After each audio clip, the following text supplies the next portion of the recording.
Okay. Good morning. Good Tvach. Shavua Tov, a good week. And a Chodesh Tov.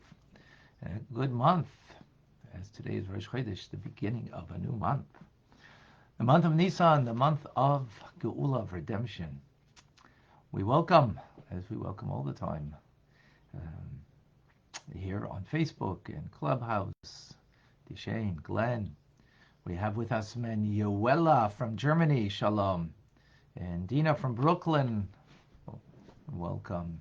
Simcha is with us from Florida. TJ from Australia is with us. Good evening. Laura from Queens, New York. Edward Boker Tov to you. Tim from Texas. Good morning. Erica is with us from Norway. Eugenia from Calgary. Chodesh Tov. Irma from St. Martin. Good morning. John is with us from North Carolina. Michael from Ontario. Edward from Florida. All right, thank you. Gonzalez, from New York. Good morning. Diane is with us from London, Ontario. Barbara, good morning. Sean, also good morning to you. Wait a few moments here.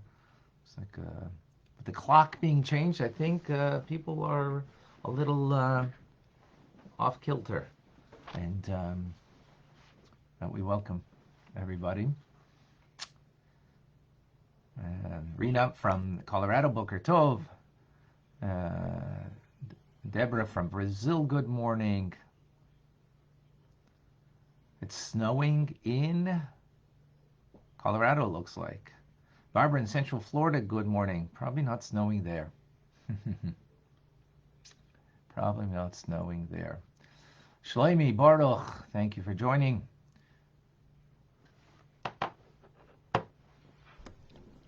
Okay, folks. We continue in chapter 37 with a tension between two important and invaluable ways to fulfill our purpose here on earth. One is what we're doing right now, the study of Torah. And the other one is physical action-oriented mitzvahs, which the ultimate in that is tzedakah, is charity. And the tension is what's greater, what has greater value and more importance. We brought out about the physical act of doing charity, of how that is bringing from, you work hard for your money, and even if you didn't work hard for it, it will sustain you, give you material physical life. And when you give that away, that's a true transformation of self, of the animal soul and the body.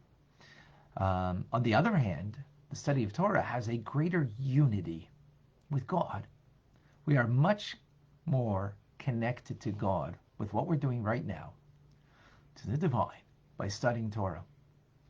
It's a perfect unity that cannot be accomplished in any other manner. So what is greater?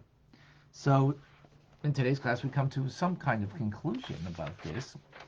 The Alter Rebbe, quoting from the sages of the Pirkei Avos, actually, the Ethics of Our Fathers, and saying, "Hamaisa ve'ikar."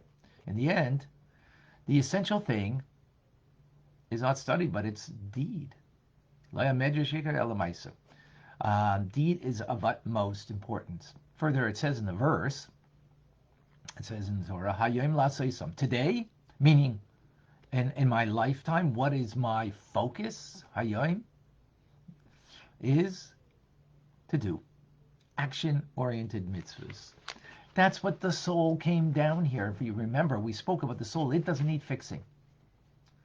The divine soul doesn't need to be fixed. It's pure.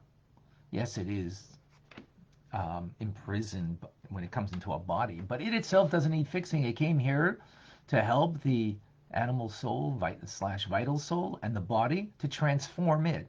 Its nature is to be selfish, and by doing the mitzvah, we're doing the will of God. We're transforming that negative nature of our being into the light of God that it is in incorporated in. And not only that, but the material objects and the things that lead me to do the mitzvah are also incorporated in the light of God, which means that the physical world is being transformed to such a degree that ultimately we will be able to perceive with the flesh of our eye, not with the mind's eye, which we do today when we study Tanya and Hasidus. With the mind's eye, we can know this truth, but we will ultimately see this truth with a physical naked eye when Mashiach comes. And that is the ultimate goal in transforming this world, that the light of God should not just be a concealed one, but should be revealed ultimately to the naked eye.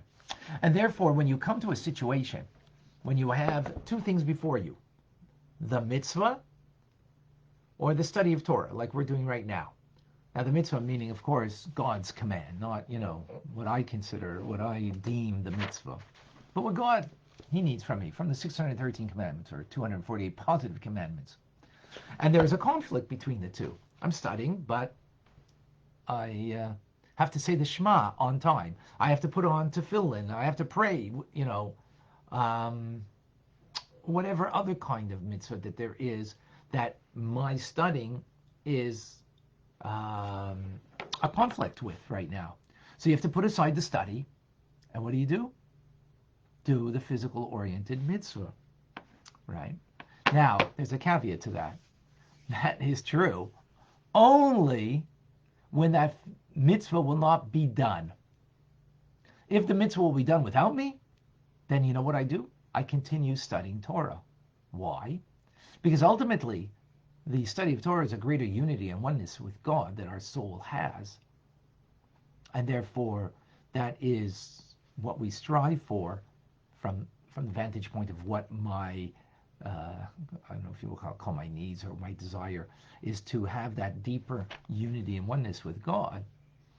But that's only if the mitzvah will be done without me. Now, by the way, that doesn't work. For example, someone else will put on tefillin, therefore I don't have to put on the tefillin. No. I have to put on the tefillin because it's through my physical act and engage in that mitzvah. I have that obligation to do it. Then I must do it. But sometimes there's a communal mitzvah that needs to be done. Like, God forbid, someone passes away and needs to be buried, needs to be taken care of. Funeral arrangements and so on. Let's say there isn't family there to take care of, so it falls on the community. So therefore, we have to put aside our Torah study, and if it's a communal responsibility, and take care of that person who passed away. Now, when do I have to do that? If no one else is doing it. But if there's someone else who is engaged in that particular mitzvah, so there it's about the deed being done and a communal responsibility, so I don't have to stop my study of Torah. But if this is the only way it will get done, I have to put aside my study of Torah in order to do the mitzvah. So what we've come out over here is as follows. When it comes to study of Torah, the primary goal in study of Torah is a unity and oneness with God. That the light of God, I'm absorbed into that divine light.